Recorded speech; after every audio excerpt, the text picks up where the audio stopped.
selamat pagi. Semoga kalian semua dalam keadaan sehat ya, juga bersama dengan keluarga. Nah, seperti biasa sebelum kita memulai aktivitas kita hari ini, kita mau devosi dulu ya. Walaupun kita berada di rumah masing-masing, kalian berada di rumah masing-masing, kita tetap harus meluangkan waktu ya untuk kita bisa sama-sama devosi. Oke, nah sebelum kita devosi, Ibu Tari harap kalian sudah mempersiapkan Alkitab masing-masing ya, sudah mempersiapkan hati dan pikiran kalian untuk kita bisa sama-sama merenungkan firman Tuhan pada hari ini ya. Sebelumnya mari kita berdoa. Kami mengucap syukur Tuhan untuk hari baru yang kembali Tuhan anugerahkan kepada setiap kami. Terima kasih karena kami boleh bangun dalam keadaan sehat sebagaimana kami ada saat ini. Terima kasih Tuhan, pada kesempatan ini kami mau sama-sama merenungkan, membaca akan firman Tuhan. Biarlah Tuhan yang tolong kami agar kami dapat mengerti dan memahami firman-Mu, terlebih dapat melakukannya dalam kehidupan kami sehari-hari. Terima kasih Tuhan Yesus, ini doa kami di dalam anak-Mu Yesus Kristus, itulah Tuhan dan Juru Selamat kami yang hidup. Amin. Oke, anak-anak, nah tema kita di hari ini, tema devosi kita di hari ini yaitu Kristus sebagai wakil orang percaya, hidup yang penuh ketaatan oleh Kristus. Nah, kita akan membuka dan membaca beberapa bagian dari Alkitab ya. Jadi Ibu Tari harap Alkitab kalian sudah siap supaya kita bisa sama-sama buka Alkitabnya dan kalian baca di tempat masing-masing ya. Oke. Nah, pembacaan kita yang pertama, mari kita buka sama-sama dari Roma pasal 5 ayat 19. Ya, Roma pasal 5 ayat 19. Nanti ayatnya akan muncul di sini. Ya, Roma pasal 5 ayat 19. Jadi sama seperti oleh ketidaktaatan satu orang, semua orang telah menjadi orang berdosa. Demikian pula oleh ketaatan satu orang, semua orang menjadi orang benar. Ya. Nah, di Kejadian pasal 3 ya, kejatuhan manusia dalam dosa itu, nah di mana manusia yang kalian ingat gak manusia yang pertama jatuh ke dalam dosa itu siapa? Masih ingat kan ya, Adam ya. Nah, waktu Adam berdosa, kemudian orang-orang yang lahir setelahnya itu menjadi adalah orang-orang yang berdosa. Nah, kita semua adalah manusia yang berdosa. Jadi tidak ada satupun manusia yang tidak berdosa ya. Nah, hanya ada satu manusia yang lahir ke dunia tapi tidak berdosa dan tidak pernah melakukan dosa. Ayo, kalian tahu siapa enggak? Ya, dia adalah Yesus. Ya. Nah, Yesus juga lahir dari seorang yang berdosa, ya, dari rahim Maria yang juga adalah seorang berdosa. Tapi Yesus adalah anak manusia yang lahir ke dunia itu yang tidak pernah melakukan dosa, dan dia bukan manusia yang berdosa sama seperti kita ya, karena dia adalah anak Allah gitu. Nah, dari pembacaan kita ya, yang selanjutnya kita buka dari Yohanes pasal 14 ayat 30 sampai 31. Yohanes 14 ayat 30 sampai 31. Tidak banyak lagi aku berkata-kata dengan kamu, sebab penguasa dunia ini datang, dan ia tidak berkuasa sedikit pun atas diriku. Tetapi supaya dunia tahu bahwa aku mengasihi Bapa, dan bahwa aku melakukan segala sesuatu seperti yang diperintahkan Bapa kepadaku. Bangunlah, marilah kita pergi dari sini. Nah, Ibu Tari ulang ya. Di kalimat yang penting untuk kita dengarkan sama-sama.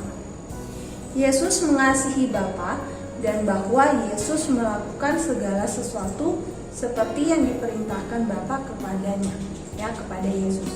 Nah, seperti yang kita tahu, ya, Yesus pun lahir dari rahim seorang yang berdosa, ya.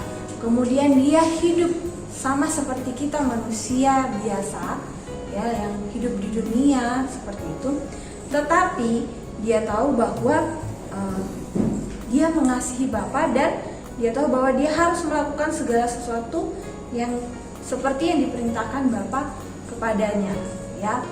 Nah, anak-anak ingat tidak perkataan Tuhan Yesus saat Tuhan Yesus berdoa di Taman Getsemani ya, yang di situ Tuhan katakan, tetapi bukanlah kehendakku melainkan kehendakmu-lah yang terjadi ya. Nah, di dalam pembacaan kita tadi Yohanes 14 ayat 30 sampai 31 ya. Di situ dikatakan kalau Yesus mengasihi Bapa dan Yesus melakukan segala sesuatu yang diperintahkan Bapa kepadanya. Jadi Yesus sudah tahu ya tujuan Allah mengirim dia ke dunia gitu ya. Nah, dia berserah dan benar-benar taat sama perintahnya Allah begitu. Jadi dia bukanlah manusia yang bisa melakukan dosa dan bukanlah manusia yang bisa melakukan dosa dan bukan manusia yang berdosa sama seperti kita ya. Nah, tapi bukan berarti saat Yesus berada di dunia dia memang bukan manusia yang berdosa, tetapi iblis sering mencobai Yesus untuk berbuat dosa ya. Nah, kan kita kalau anak ingat ya cerita-cerita sekolah minggu ataupun devosi-devosi sebelumnya ya, begitu kalau iblis beberapa kali mencobai Yesus untuk berbuat dosa, tetapi saat iblis terus mencobai Yesus untuk melakukan dosa, iblis tidak pernah berhasil gitu ya. Nah, karena kalau Yesus melakukan dosa ya, berarti Yesus tidak bisa menggenapi apa yang diperintahkan oleh Allah, yaitu untuk menolong kita ya umat manusia yang sudah berdosa. Nah, kita baca lagi dari pembacaan kita yang selanjutnya, Yohanes 8 ayat 29 ya.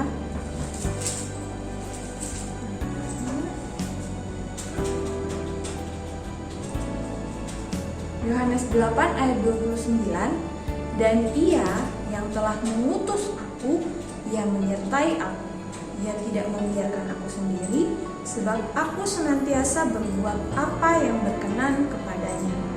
Ya, jadi Yesus percaya, gitu ya, Allah sudah mengutus dia dan Allah juga akan menyertai dia, gitu. Dan Yesus senantiasa ingin melakukan apapun yang berkenan kepada Allah ya, karena dia tahu bahwa Allah memerintahkan dia untuk berada di dunia ini ya, itu untuk menebus dosa-dosa kita manusia yang berdosa.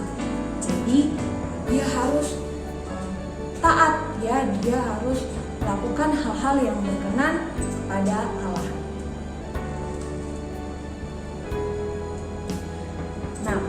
Kalian ingat tidak murid Tuhan Yesus yang bernama Petrus ya? Nah, Petrus ini selalu bersama-sama dengan Yesus ya. Jadi dia tahu kalau misalnya Yesus berbuat dosa ya, kalau misalnya Yesus akan berbuat dosa, seperti pasti dia tahu. Tapi ya, Petrus mengatakan kalau dia bukanlah orang yang melakukan dosa gitu ya. Nah, kita bisa baca, kita buka dari 1 Petrus pasal 2 ayat 22. Kita baca dari 1 Petrus 2 ayat 22. Ia tidak berbuat dosa dan tipu tidak ada dalam mulutnya. Ya. Nah, ini adalah perkataan Petrus yang menyatakan kalau Yesus itu tidak berbuat dosa. Ya. Dan memang karena Yesus tidak pernah satu kali pun melakukan dosa, gitu ya.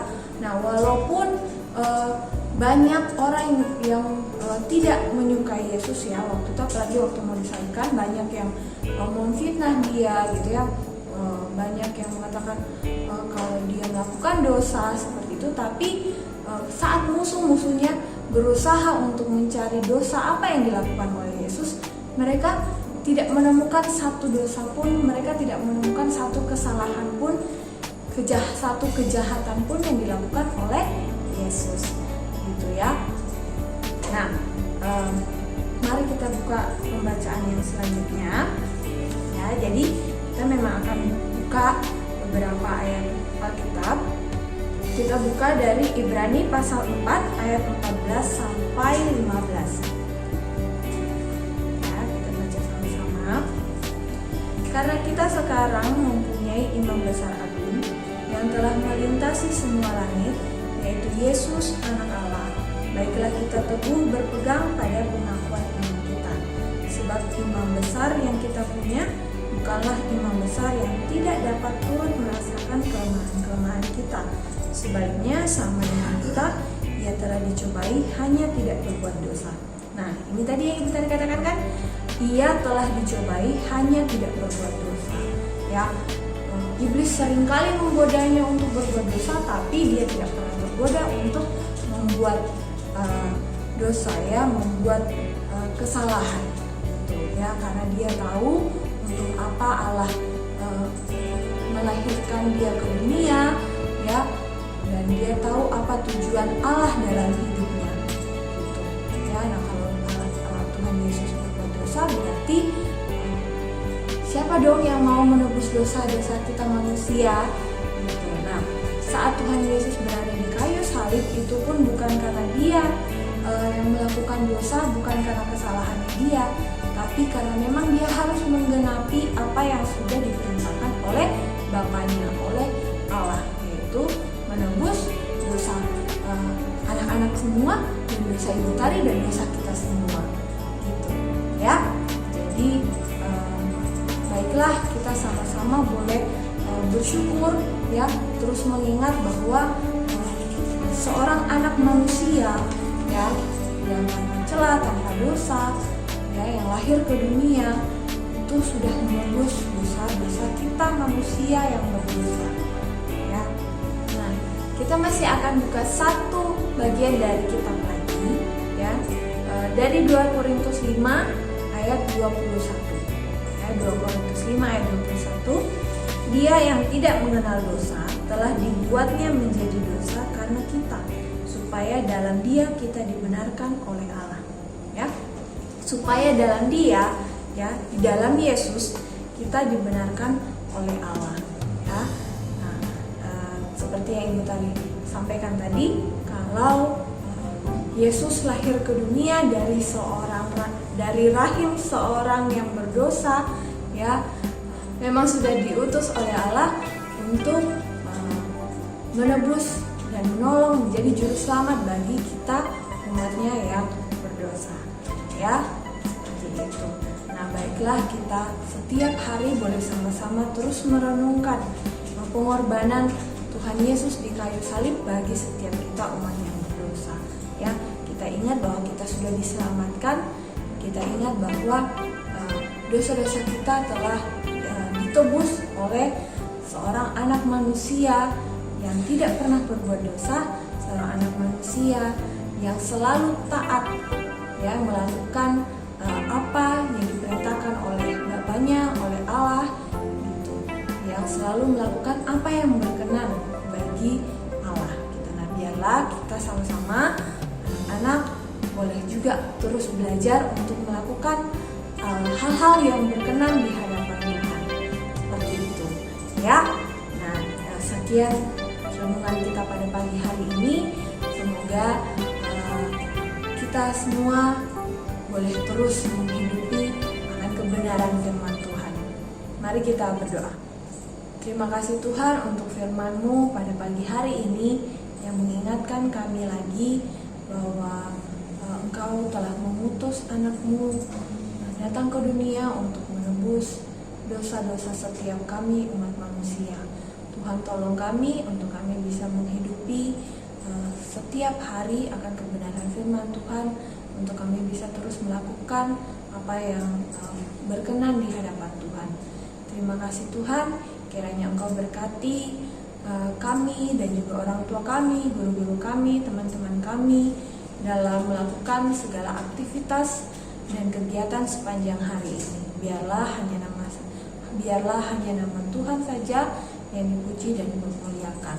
Terima kasih Tuhan, ini doa kami di dalam anakmu Yesus Kristus, itulah Tuhan dan Juru Selamat kami yang hidup. Amin. Nah, sekian devosi kita hari ini. Selamat mengerjakan setiap tugas dan tanggung jawab hari ini. Tuhan Yesus memberkati. Bye.